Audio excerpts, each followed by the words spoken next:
Hey everyone, welcome to Plants and Politics. I have updates to share about Russia's war in Ukraine. So first, Sweden and Finland have officially applied for membership in NATO, but talks stalled out because of opposition from Turkey. Some experts suspect that this is all posturing with Turkey. They think that they're trying to use their approval like a bargaining chip. They're trying to obtain some sort of concessions in return. So we'll see where that goes. And Putin, who just this month issued threats about these two countries joining NATO, now he says, oh, I don't care. He's like the jilted ex who's like, I don't care.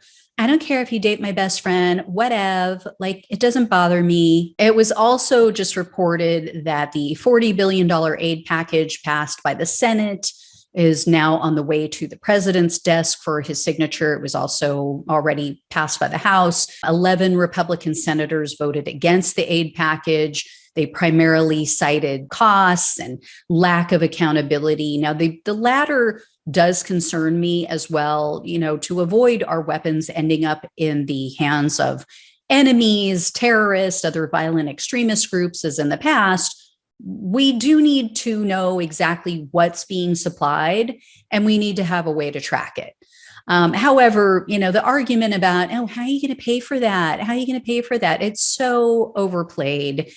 They don't give a damn. When it's tax cuts for the wealthy, for the tax dodgers in this country, like Elon Musk and Jeff Bezos and others, they're totally in. They're such complete hypocrites. Republicans were only too happy to increase our deficit by an astronomical amount with Trump's tax scam for corporate giveaways and the uber rich. Anyway, a Ukraine negotiator has said that peace talks with Russia are nearly impossible. So that's not good news. And speaking of the U.S., Mitch McConnell, he recently secretly traveled with a delegation of fellow Republicans to Ukraine. And McConnell said that he wanted to reassure them that the vast majority of Republicans are in agreement with Democrats in regard to military aid. And then upon returning, McConnell actually called for President Biden to officially name Russia a state sponsor of terrorism. And that's not just a finger-wagging exercise, because in naming the country a sponsor of terrorism, it removes Russia's sovereign immunity protections, meaning that the country could be sued for civil damages. So that's pretty important. So we'll keep an eye on that. On the battlefront, the country of Moldova is now begging for assistance and for protection. They've taken in an extremely high number of Ukrainian refugees, given how small their country is. And then more recently, Russia began shooting missiles within 100 miles of their border.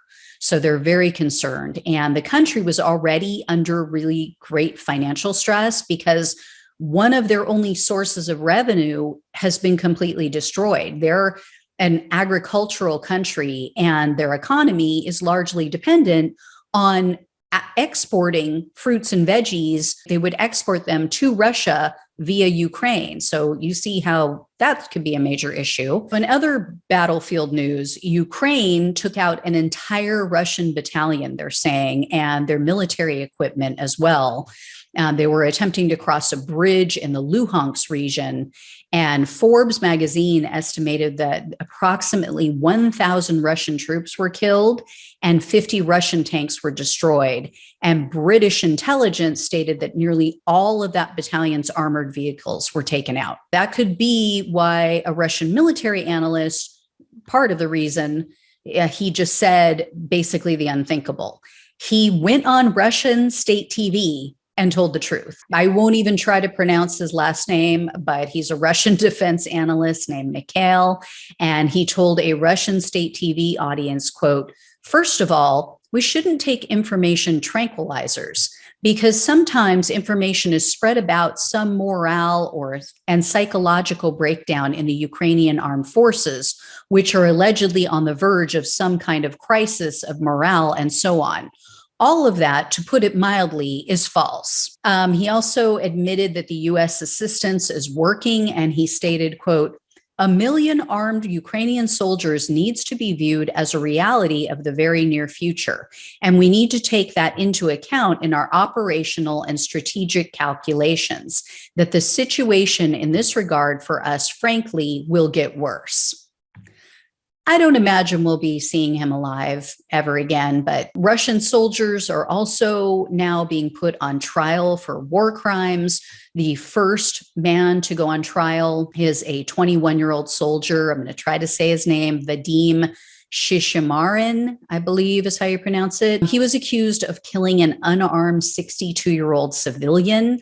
And the man was said to be walking and pushing his bicycle when this soldier and others passed by in a vehicle, and he fired several shots at this civilian, and one of the shots struck the man in the head and killed him. So while in custody, the Shishimarin was filmed by a Ukrainian vlogger. He's been recording a lot of interviews with Russian soldiers that have been captured. So while he's recording, this Shishimarin, he calls his father and then his mother. And then the vlogger spoke with the soldier's father and mother. So the father said to the vlogger, quote, "He is just a soldier. I don't think he knew where he was going. You say he invaded, and we are told that they were defending the country. He didn't know. He was told to. You hear one thing and we another." And then the soldier's mother noted that there are severe restrictions on the information that they're receiving about the war. And she asked why Putin sent, quote, "our children to fight." But this is just the beginning. According to Ukrainian officials, they've opened more than 5,000 war crime and aggression cases, and they've discovered evidence of torture and mutilation, particularly in the city of Bucha, which I've talked about before. They also say that they're looking into nearly 11,000 possible war crimes involving over 600 suspects. That includes not just soldiers, but also government officials. And unfortunately, some of them are never going to face consequences because they're either no longer in Ukraine or they're in a hot war zone and they can't be taken into custody. But there were 2 additional Russian soldiers who were going on trial this week as well for war crimes. I'll keep you guys posted on that. Meanwhile, other soldiers are doing everything they possibly can to get out of this war, including being admitted to a psychiatric hospital. As I've mentioned in previous war updates, the Ukrainian government has been intercepting and recording calls between Russian troops and others. And in a newly released audio recording, there's a Russian soldier who is heard telling his father, quote, "We're all on strike here." And then he explained that the troops are refusing orders and that they're all, quote, "sick of everything and they are all rebelling." And he asked his father to, quote, "Tell mom to get me a medical note saying I have hypertension. Maybe then I can go home.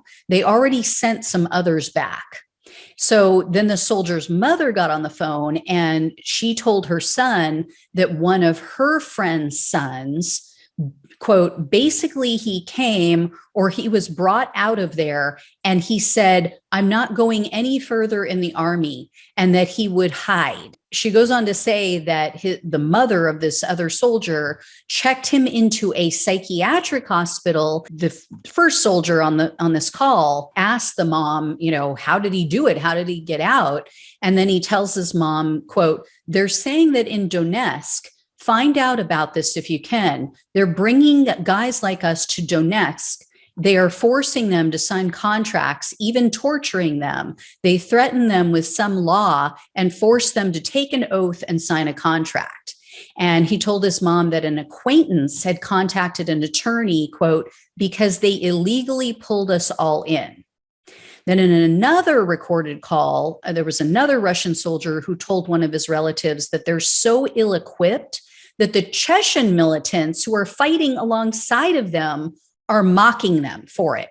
And he said, quote, "Everyone who is here, I'm telling you, everyone is planning to take off on the 26th. The soldier goes on to say that the troops plan to take off, quote, "on the basis of the fact that they put us on the front line with absolutely nothing."